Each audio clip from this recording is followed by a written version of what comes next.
Box 13, with the star of Paramount Pictures, Alan Ladd as Dan Holliday.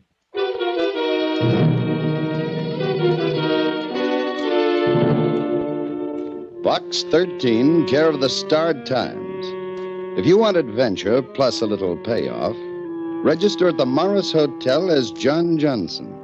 As soon as you've done that, take a seat in the lobby and wait to be paged. Don't ask any questions. Just follow instructions and you'll find $500.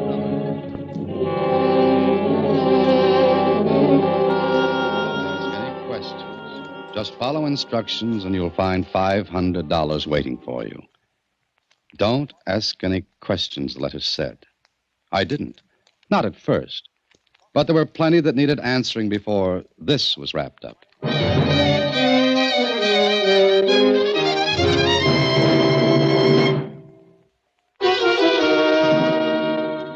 And now, back to Box 13 and Dan Holliday's newest adventure, Round Robin.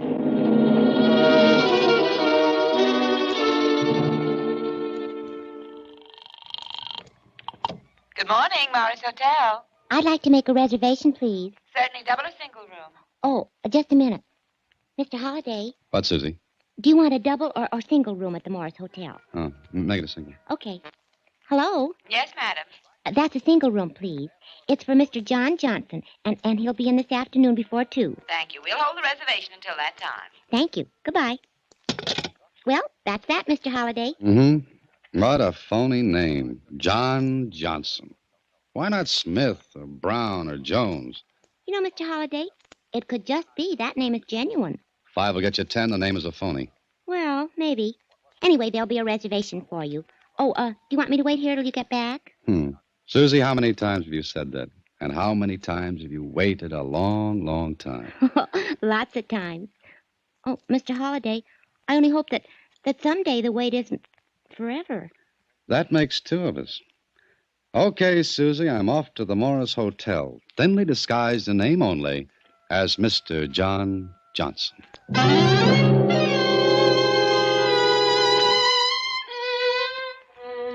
I registered at the Morris Hotel, signed the card as John Johnson, picked out a nice seat in the lobby and waited. 10 minutes went by, then 15. And it was easily a half hour before I became aware that a name was being called by a bellhop. Mr. John Johnson. Paging Mr. John Johnson. Mr. John Johnson, please. Here you are, boy. Mr. Johnson? Yes, that's the name I registered under, son. Thank you, sir. A message for you. Oh, thank you. Here you are. Thank you, Mr. Johnson. Want me to wait for an answer, sir? I don't know. I'll tell you in a minute. No, there's no answer. Very good, sir. And thank you again, Mr. Johnson. I was about to ask the boy who sent the message, but I figured that would be useless. What good would it do me? So I did what the note said, went to the 5th floor and knocked on the door of room 502. Yes? Who is it? John Johnson. It's Mr. Johnson. I heard you the first time. Come in. You didn't waste any time, did you? Punctual to the second. I always try to be prompt. It pays. Yes, especially in your profession. My profession? What you want is on the dresser. Take it and get out before I change my mind. On the dresser? This? Yes.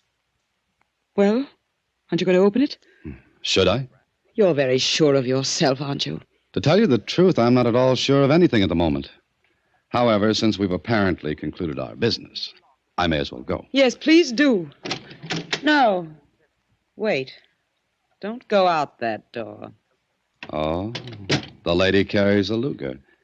Isn't that rather large for your handbag? I'm not going to let you get away with it, no matter what the result. Well, look, maybe we'd better get something straight. I've just straightened things out in my own mind. Oh, how nice. Now let's get around to my mind. What'll we do about it? You're so sure of yourself, but I'm not going to let you do it. You wouldn't stop with the necklace. You'd hold me up again and again. Well, I'm not going to let you. I'm going to kill you. Maybe you'd better listen first. There's nothing you can say. Lady, look, with the Luger muzzle putting a period right between my eyes, there's a lot I can say. I'd like to filibuster a little. You're insane. How can you stand there and speak like that? It's easy. Now stay away. Please, lower the gun. Just a little. Don't come any closer. You filthy... Don't go after it. Let it lie on the floor. I should have killed you right away. Please, sit down. Get out. Sit down. Now, here, take this package. You giving it back? Yes, I'm giving it back. Who are you? Here, take a look at this letter. While you're reading it, I'll get out a few proofs of who I am. Driver's license, auto club card, a couple of letters. I don't understand this. Obviously, you don't. Here. Now, take the gun. Still want to use it? Who sent this letter to you? Apparently, someone who wanted me to collect this package from you. Someone who didn't want to pick it up himself. Or herself. But why? I don't know. Maybe we'll pick up an answer to that after you've explained a few things. For example, what's in the package? A diamond necklace. Yours? My husband's. It was his mother's. He gave it to me for a wedding present. Okay. Now, who are you? Mrs. Therese Clements. That doesn't mean anything to you, does it? No. But go on with your explanation. The necklace was blackmail payment. I have no money of my own. Blackmail, huh? And you thought I was the black sheep in the case? Yes, the last letter I received said I was to come here and wait, then deliver the necklace to a Mr. John Johnson. And I was to wait until someone asked me for the package. I don't understand why there are all of these elaborate precautions. Do you have any idea who's blackmailing you? Of course not. And a little delicate subject. Why? Does that matter? No, I suppose not. It's your business. Mr. Holliday, I have a 16-year-old daughter. I was willing to pay for her sake. Oh? You were also willing to kill me for her sake. I wouldn't have done it. I was trying to frighten you into letting me alone. Mm-hmm. Look, Mrs. Clements, I've got an idea. An idea? What do you mean? No one knows what has happened in this room but you and me. Now, suppose I were to walk out of here with this package. The blackmailer would assume I had the necklace. He'd come after me, wouldn't he? You'd do that? Why not? I don't like blackmailers. They remind me of leeches and things that crawl. Why would you do this for me? Let's say it's the Luger. The Luke? Uh-huh. I also hate pearl-handled revolvers. This one is very businesslike. What will you do? Walk out of here and out of the hotel without waiting for further instructions from our mysterious letter writer. Oh, meanwhile, give me your address. Yes, here. Here's my card. Okay. Now we'll see who puts his dirty little neck into our trap.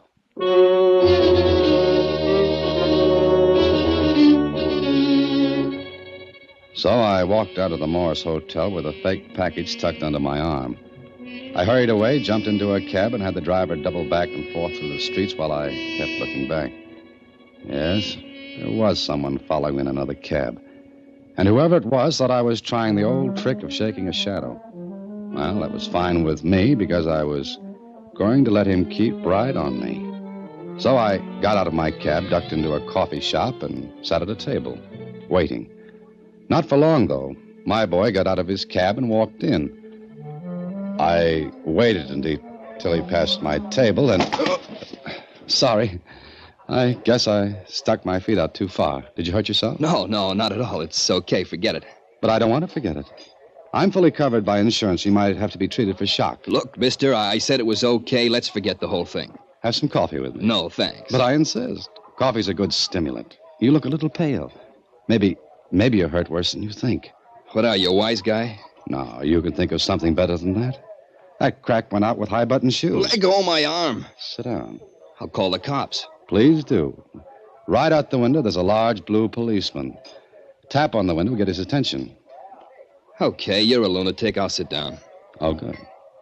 Cream and sugar? What's the idea? I was going to ask you the same thing. This what you're looking for? I don't know what you're talking about. This package for Mrs. Clements. You're nuts. I gotta go now.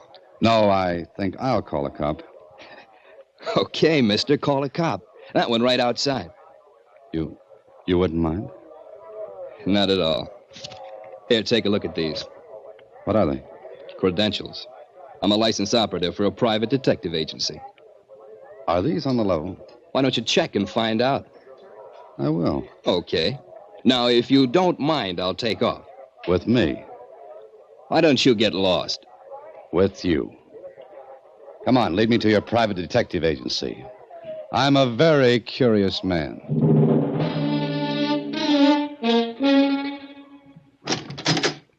This way, Holiday. We'll see the boss.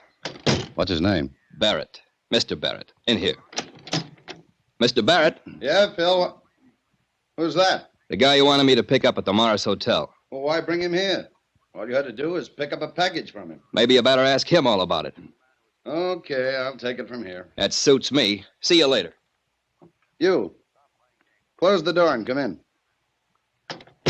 I assume you meant me. Mm-hmm. All right, let me have the package.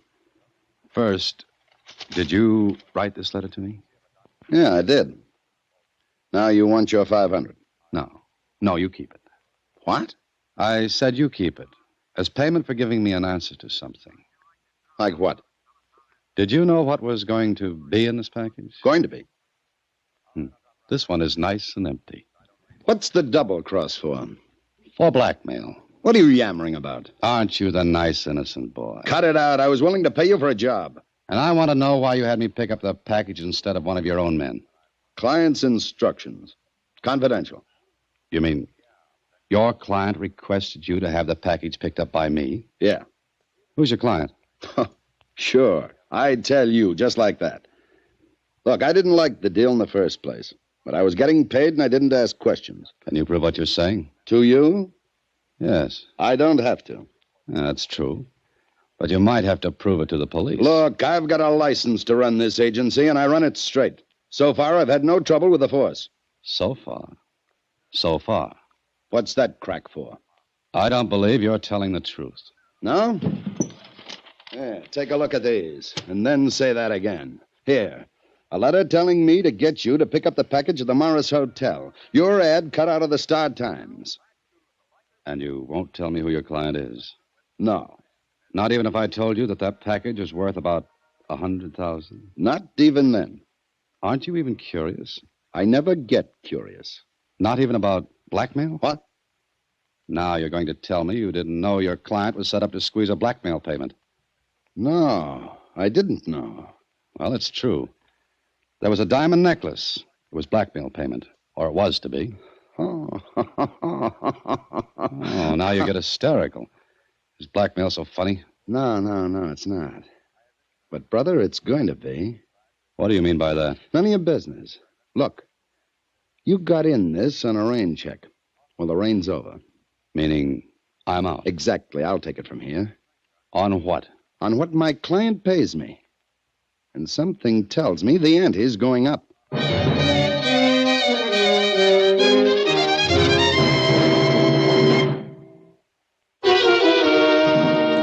Now back to Round Robin, another Box 13 adventure with Alan Ladd as Dan Holliday.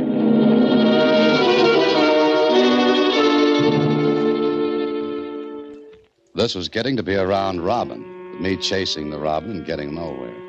It was obvious that Barrett's client didn't want to come out in the open. Barrett told me he had never seen the client but worked through mailed instructions. Well, there was another way to go at this. See Mrs. Teresa Clements and try to find a lead from there. And if there was none, to bow out and let the police take over. So later that evening, I sat with Mrs. Clements in the library of her home. No, I don't know who it is. I've no idea who's doing it, Mr. Holliday. Look, why don't you go to the police? I can't. For a few moments in the hotel, I've had a little courage. We'll have some more. Don't you see, Mrs. Clements, a blackmailer never stops. Once he gets his hooks in, he keeps them in. What will I do? Go to the police, I told you. And have the whole nasty thing come out? My daughter, my husband? I can't. It's the only way. You'll have to risk it. Mr. Holliday, I want to tell you something. I don't love my husband, but I do love my daughter. It's only for her sake. All right, but you're making a mistake. And I don't want to be in a... Shh. Wait. Who's that? Charles, my husband.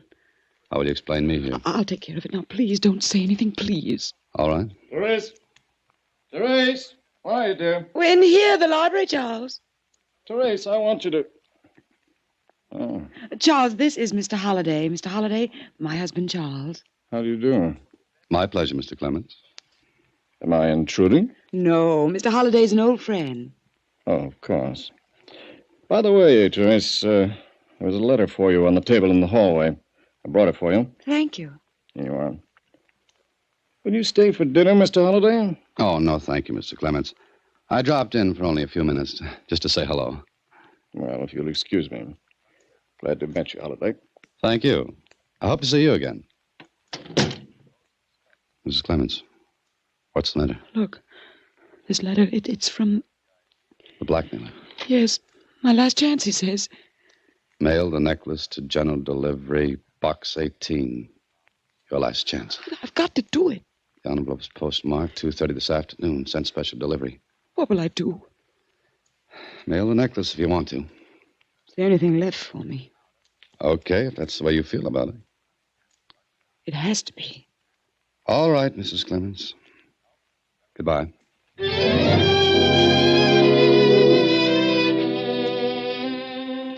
Things were beginning to get a little clearer, but there was still a lot of muddy water in the way, and quite a bit of it was being stirred up by Mr. Barrett.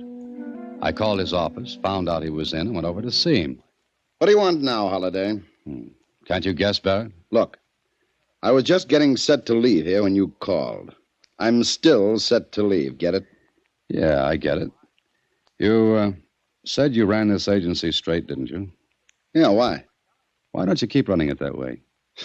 What are you talking about? I think you know. You just think. Now, look. Your part in this business is finished, over. Why don't you back out and forget all about it? I'm only trying to keep you honest, Barrett. Meaning?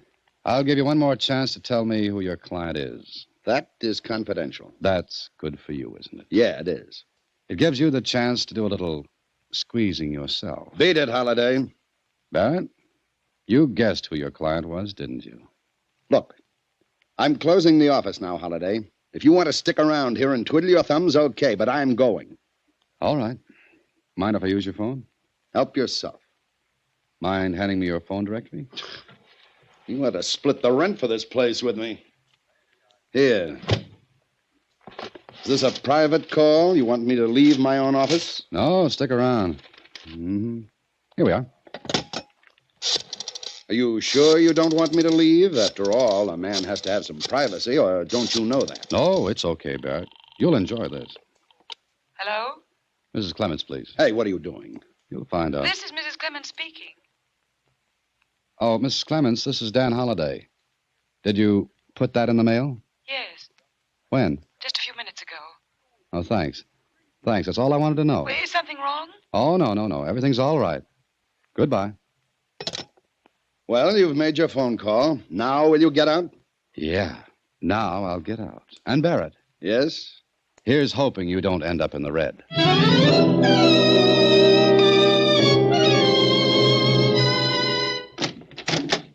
Well, good morning, Mr. Holliday. This is the first time you've been to the office early in weeks. Mm-hmm. I had to make a trip to the post office, an early one. Oh, I could have done it for you. I don't think so, Susie.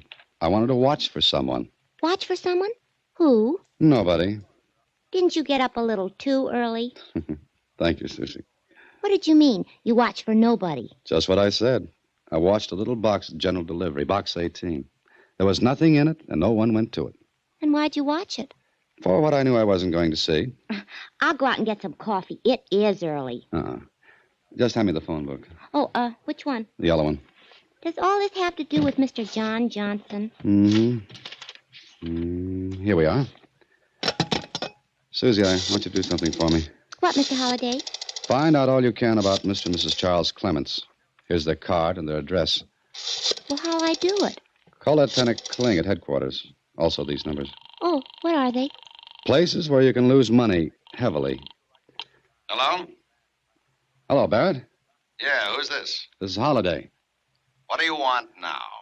Look, Barrett, you can lay off now. I told you to keep your nose out of this. You'd better do as I say, or that little private agency of yours will do the most beautiful and complete fold in the history of mankind. What kind of a bluff do you think you're pulling? It's no bluff. Just see that you lay off. Goodbye. Want me to start calling these numbers, Mr. Holliday? Start calling them. And if they don't want to give you any information, get Kling to do it. He owes me a couple of favors. Where are you going now? I'll be at the number and address on that card. The Clements? The Clements. I don't like what I've got to do, but maybe it'll turn out for the best.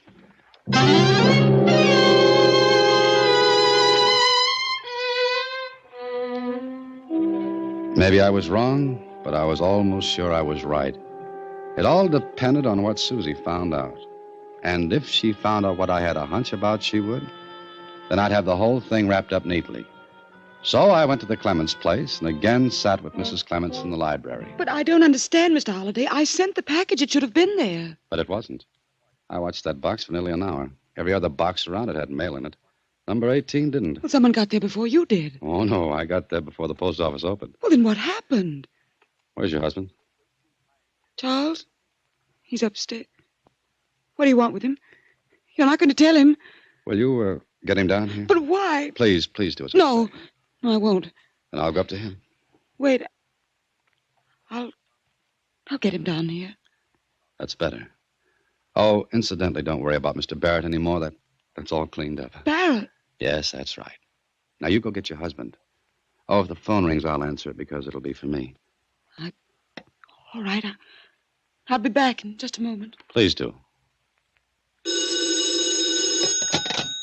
Hello? Mr. Holliday? Yeah. Oh, Susie? Uh-huh. Okay, let's have it.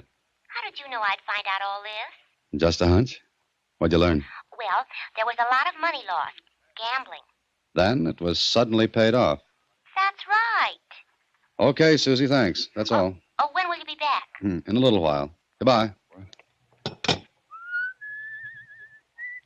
Mr. Holliday. Oh, hello. Good morning, Mr. Clements. Therese said you wanted to see me. I do. And I hope you don't mind my coming here so early in the morning. No, of course not. What's this about, Holliday? A diamond necklace? What? Yours, Therese? Yes. Oh. What about it, Holliday? Have you still got it? Why, of course. Why shouldn't we have it? Because you just don't. That's all. What the devil are you talking about? Therese, who is this man? Let him talk, Charles. About what? Mr. Clements, the diamond necklace isn't here anymore. It's in the safe. You want to bet? Show you? No, Charles. It's not there. The box is empty. Empty? But you can get it back. From whom? Why is it gone? Do you want to tell him, Mrs. Clements? Yes, I'll tell him. Charles, I sold it to pay gambling debts. You? What? Why, Therese, you little fool. I was afraid to come to you for money. Yes, that's right. And what you said about your not loving your husband. It isn't true, Mrs. Clements. Of course not. You mind if I sit down? I seem to have lost track of things. Mrs. Clements, you had a beautiful thing worked out. Your husband is very much in love with you, and you with him. But you were afraid to ask him for money to pay your gambling losses. So you were going to pretend the necklace was taken by a blackmailer. A what? Oh, good heavens. Let's have some sense. All right. I don't know what story Mrs. Clements was going to tell you about the blackmail. But she'd written herself letters. Isn't that right, Mrs. Clements? Yes. The blackmail gimmick would explain the loss of the necklace. And in your panic and confusion, you felt that explaining a silly, harmless, and fake indiscretion would have been more agreeable to your husband than hearing about your gambling losses. Therese, for the love of heaven, why didn't you come to me? I was afraid. I think I'll leave you two to settle this. I think you will. How about it? It's up to you, Charles. Yes, I guess it is. Let's talk it over, Therese. Good. Well, I'll see you around. Mr. Holliday, how did you find out? Mrs. Clements, I always save the explanations for my secretary.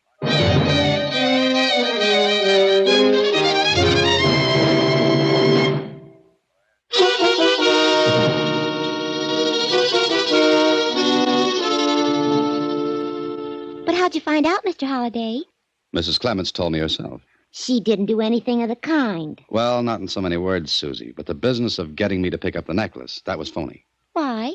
Well, she was afraid of one of Barrett's men would recognize her. So she was going to have me pick up the package and then one of Barrett's men pick it up for me. Oh, and the package would be returned to her. Sure. And she'd have a witness that the necklace was picked up and taken from her. But she stopped you with a gun before you even got out the door. Sure. But she wouldn't have used that gun. She had to make the whole thing look real. She's a pretty good actress. Only she didn't count on my coming back into the room and offering to help her. That must have surprised her. Uh-huh. She had to think fast. And you guessed about the gambling thing? Yes, it was just a hunch. But I was sure of it when she got that special delivery letter. You see, it was postmarked 2:30, almost immediately after I'd seen her. Oh. What about Barrett? Oh, he guessed, too. And he was going to hold Mrs. Clements up for a little deal of his own. So that's that, Susie. A nice round robin. Oh, yeah. I wonder how it'll all come out. Well, unless I miss my guess, Mrs. Clements will be very, very sorry. Mr. Clements will be very, very stern. He'll get the necklace back. She'll get it back. And I'll get back to some sleep. Good night, Susie. Listen in again next week when, through the courtesy of Paramount Pictures, Alan Ladd stars as Dan Holliday in Box 13. Box 13 is directed by Richard Sandville, and this week's original story was written by Arthur Bullen. Original music is composed and conducted by Rudy Schrager, and the part of Susie is played by Sylvia Picker. Vern Karstensen is in charge of production. Box 13 is a Mayfair production from Hollywood. Watch for Alan Ladd in his latest Paramount picture.